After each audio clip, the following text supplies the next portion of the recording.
Agora, pessoal, eu quero falar um pouquinho sobre arroz. Vamos lá? Discutir arroz e trazer aqui uma informação importante da nossa reportagem. O governo firmou um acordo para monitorar o preço e o abastecimento de arroz. O André Anelli vai explicar para a gente aqui do 3 em 1 como funcionaria. Haveria um grupo de monitoramento que analisa o mercado e percebe aonde está mais caro e aí toma medidas. Como é que vai funcionar, Anelli? Exatamente dessa forma, viu, Evandro? O governo federal vai fazer esse monitoramento agora, então, do preço do arroz nos próximos meses e esse acordo firmado com os produtores de arroz e também com a indústria do setor permite justamente que o governo faça, então, esse monitoramento dos preços junto a esses membros da cadeia produtiva que se comprometeram, por sua vez, em fazer com que o preço não oscile muito, não acabe prejudicando o poder de compra do consumidor. Outro compromisso firmado por parte da cadeia produtiva é o de garantir o abastecimento, mesmo em regiões consideradas mais vulneráveis, que podem correr o risco de desabastecimento. Por outro lado, o governo federal garantiu que não vai mais fazer o leilão de compra de arroz internacional, pelo menos por enquanto, mesmo com a vigência do atual acordo, da atual permissão para que seja feita essa operação, vigência essa que vai até o mês de setembro. O governo federal vai dar, então, esse voto de confiança para que os produtores mantenham o preço e mantenham também o abastecimento do produto no mercado interno. Esse acordo entre governo e o setor produtivo foi tomado juntamente, então, com o ministro da Agricultura, Carlos Fávaro, também o ministro do Desenvolvimento Agrário, Paulo Teixeira, e o presidente da Companhia Nacional de Abastecimento, a Conab, Edgar Preto. A gente relembra que nos últimos 2 meses o governo federal tentou fazer um leilão do arroz, acabou tendo esse leilão impedido por conta de falta de capacidade dos vencedores do leilão de conseguirem atender a toda a proposta que foi arrematada, e esse leilão, desde o começo, teve voto contrário do setor produtivo, que garantia que o arroz colhido no Rio Grande do Sul era sim suficiente para manter normalizada a demanda interna. Lembrando que quando houve a enchente no Rio Grande do Sul, quando chegaram as primeiras notícias sobre as enchentes e as chuvas no país, no estado gaúcho, melhor dizendo, o Rio Grande do Sul já havia colhido cerca de 80% da produção, e isso acabou fazendo com que tanto a Federarroz quanto a Confederação da Agricultura e Pecuária do Brasil, a CNA, se manifestassem contrários, então, a essa importação do arroz. Evandro. Muito obrigado pelas informações, viu, André Anelli? Eu quero conversar então com os nossos comentaristas sobre isso. Gustavo Segré, eu vou começar contigo. Vamos fechando um pouquinho aqui a câmera para a gente poder chamar e dividir a tela com o Gustavo Segré. Ô Segré, agora, essa parece, pelo menos na teoria, uma ideia muito melhor do que anunciar um leilão, né? Porque aí você conta com a própria classe produtora, com todos aqueles envolvidos no setor e fala, vamos organizar, e aí naqueles lugares onde houver um preço maior, a gente faz uma mobilização para aumentar a oferta e diminuir esse preço. E aí muitos podem questionar, ok, mas será que vai dar certo? E se não der certo? Aí se não der certo, aí você dá um segundo passo, mas o primeiro passo seria então tentar organizar dentro da própria casa e depois olhar para fora da janela. Se o governo desejar mesmo atender essa questão de oferta e demanda, é uma das leis mais puras e maravilhosas do mundo, porque ela licua exatamente qualquer coisa, qualquer vínculo que possa ter quando alguém entra na marra a tentar alterar essa lei. Ela poderia fazer o que foi feito no governo anterior, de liberar o imposto de importação. Então, aí, inclusive, para os produtores do Mercosul, que não têm imposto de importação quando ingressam no Brasil, também seria uma questão de dizer, cuidado, se você aumentar o preço, vai vir arroz de outro país, e não necessariamente dentro do Mercosul.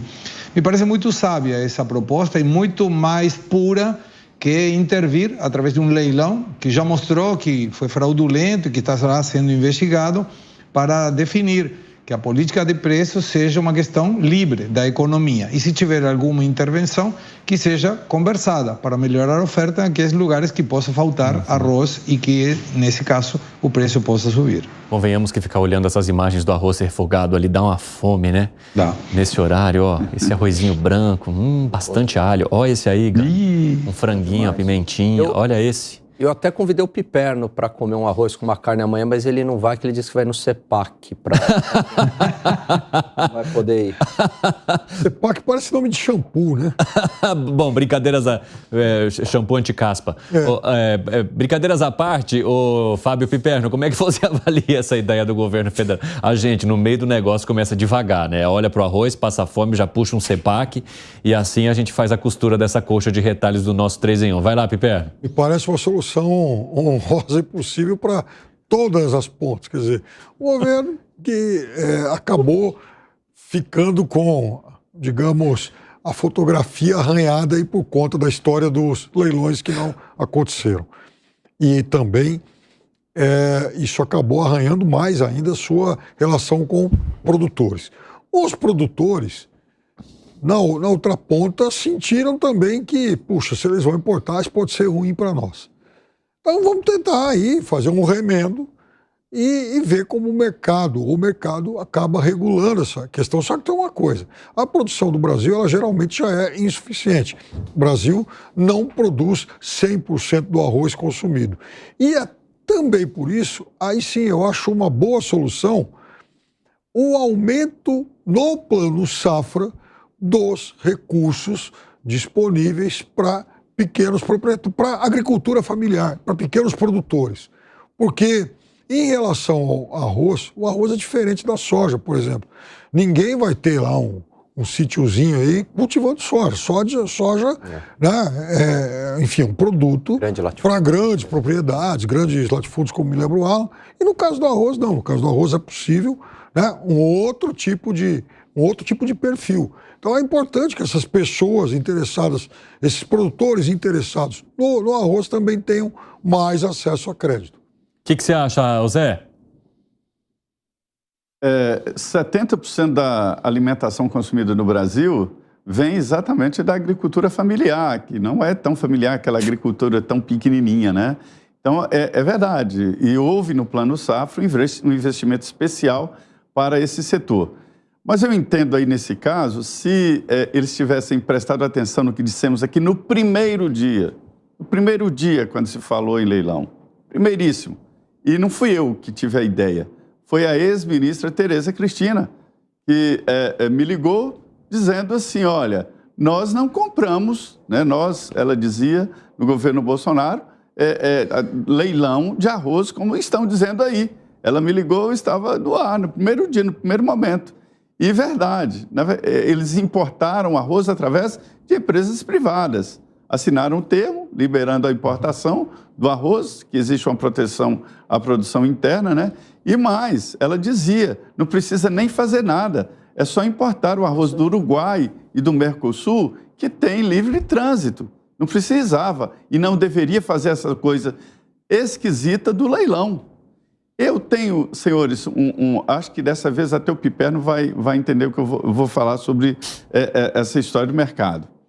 O mercado é perfeito, talvez seja uma das maiores invenções da humanidade. Alguns entendem, inclusive, que o progresso da humanidade se deu através da abertura do mercado, né? Antes do mercado, havia o escambo de troca, você fazia sapatos, trocava por laranja, por arroz, e não havia como fazer isso perfeitamente. Então, através do mercado e do dinheiro, da moeda, se fazer esse progresso. Só que o mercado tem leis que as leis dos humanos não podem intervir. É como a lei da natureza, ninguém pode intervir na lei da gravidade. Se algum candidato aí no seu município estiver prometendo acabar com todas as subidas da cidade e deixar só a descida, desconfie, não pode. É uma lei, a lei da gravidade não pode ser suspensa. E a lei do livre mercado também não. Mas há as intervenções temporárias, né? Ninguém consegue intervir eternamente, a não ser pagando a diferença. Então, assim, o mercado é vivo e se ajusta. Num caso extremo assim, é preciso fazer a intervenção. A intervenção é que teve a ideia errada, que nem foi concluída, como o Piperno diz, da viúva Pocina, né? Aquela que foi sem nunca ter sido. Chacoalha a pulseira, senhorzinho. 5h26, o pessoal da rádio vai para um rápido intervalo. Daqui a pouco espero vocês, hein? Nas outras plataformas, continuamos. E de alguma forma também, né? Isso indicou que se a gente não tivesse mantido um olhar atento, provavelmente o processo seguiria e de uma maneira incorreta, porque a partir do momento que começou a se espizinhar, a chafurdar ali no meio, você fala, opa, alguma coisa não está correta aí. E no fim das contas não estava mesmo, tanto que eles acabaram voltando atrás e agora adotando uma medida que inclua os produtores brasileiros. Exatamente, exatamente, Evandro. Poderia ter economizado tantos recursos, tempo. O grande problema do Brasil muitas vezes são essas políticas ineficientes. Então, ressuscitaram ali políticas de intervenção, de leilão, que vem desde Vargas, Sarney. Alan, Oi. Alan, como o governo ia fazer para reensacar esse arroz com o logotipo do governo? Hein? Como é que seria isso? E distribuir isso para o Brasil É uma inteiro? boa pergunta, Zé. O pessoal não pensa, né, nessas coisas. E assim, na verdade, a solução era muito simples. É abrir o mercado. A solução é globalização, menos imposto, importa arroz, traz concorrência. O produtor local vai chiar. Paciência, globalização é assim mesmo. Em prol do consumidor, aumenta a oferta e é o que faz baixar preço, respeitando as leis de mercado. É tão simples quanto isso. Que foi, Piperno? Assim, hoje em dia todo mundo briga com essas soluções, todo mundo tenta essas soluções e país nenhum tem encontrado, digamos, essa mão invisível, tão invisível assim. De qualquer forma, no começo do ano houve um grande aumento nos preços do arroz. Então é claro que diante de uma situação de possível escassez, alguma solução tinha que ser tomada. E esse é um problema que não terminou. Porque uma coisa é ter colhido 80%, 85%, como chegaram a dizer na época.